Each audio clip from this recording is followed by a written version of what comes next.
Asansol railway station पर अवैध रूप से हो रही हॉकरी की अपर रेलवे सुरक्षा बलों द्वारा की जा रही कार्रवाई के अवैध हावकरों की नींद उड़ा दी है, जिसकी वजह से आसनसोल रेलवे स्टेशन पर अवैध रूप से हावकरी करने वाले सैकड़ों हॉकर पिछले कई महीनों से आसनसोल रेलवे स्टेशन पर बिना किसी रोक टोक के हॉकर के विभिन्न राजनीतिक दलों के बैनर तले अपनी आवाजें बुलंद करने के प्रयास कर रहे हैं।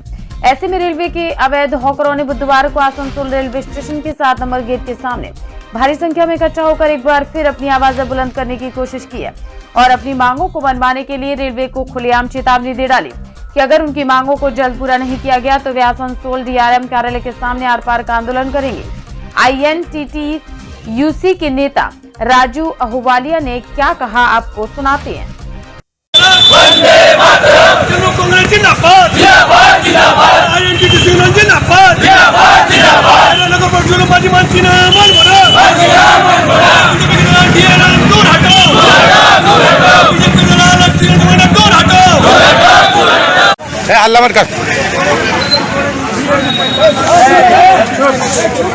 बोलिए।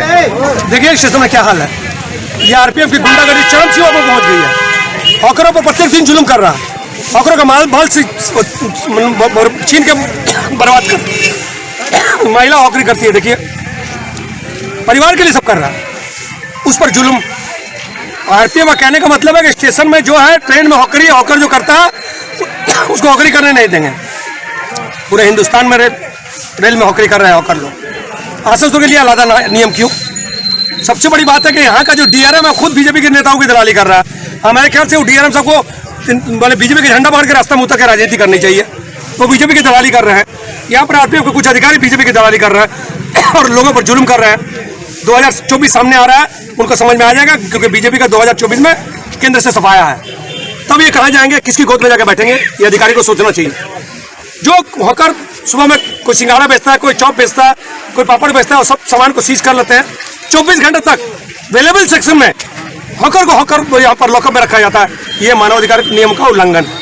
ये इनको कानून के बारे में मालूम नहीं है। इनको हम लोग कानून का शिक्षा देंगे। कानून क्या है उनको पहले जानना होगा। लोगों को झूठे मामले में फंसा दिया जाता है और जो अपराधी है, नशाखोरी करता है, पॉकेटमार का सरदार है, पॉकेटमार जो करता है, ये उनको वहाँ पर लोग सम्मान से बैठाते हैं। चोरों के सरदार है ये लोग।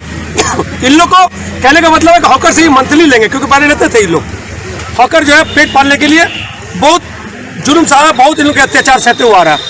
और उसके बाद ये लोग बोल दिए कि स्टेशन में ढुकने नहीं देंगे। इनकी जिम्मेदारी है क्या है? महामाटी मानुष की सरकार है यहाँ पर पश्चिम बंगाल में। पश्चिम बंगाल में धांधली नहीं चलेगी। आरपीएफ ज्यादा करेगा तो एक बार हम लोग जो ईट सीट बजा दिए थे, फिर से आरपीएफ की ईट सीट बजा देंगे, वो जानता नहीं है। हॉकर अगर थोड़ा ऊपर गया तो ये डीआरएम और ये रेल अधिकारी को भागने का रास्ता नहीं मिलेगा। ये उनको सोचना चाहिए। हॉकर जाग गया, उन पर जुल्म हो गया, अब आतिश माने सिर से पानी बहुत ऊपर तक चला गया है। अब हॉकर बर्दाश्त नहीं करेगा। शनिवार को हम लोग जो है मेन गेट पर धरना पर बैठेंगे और सबसे पहले मैं, अगर ये जुल्म बंद नहीं हुआ 2 दिन के अंदर तक, सबसे पहले मैं मेन गेट पर डीआरएम सबके मेन गेट पर मैं आत्मदाह करूंगा, क्योंकि मैं हॉकर का यूनियन का सभापति हूँ। पहले मैं अपने आप को आत्मदाह करने के लिए वहाँ डीआरएम गेट पर आत्मदाह करूंगा। उसकी सारी जिम्मेवारी रेल प्रशासन डीआरएम सीनियर कमांडेंट की होगी। उसके बाद हमारे तमाम जो हॉकर है परिवार बच्चा लेके आएंगे और हम लोग तब तक वहां से नहीं उठेंगे जब तक हम लोग का जो है जो जुल्म जो हॉकरों पर हो रहा है बंद नहीं होगा।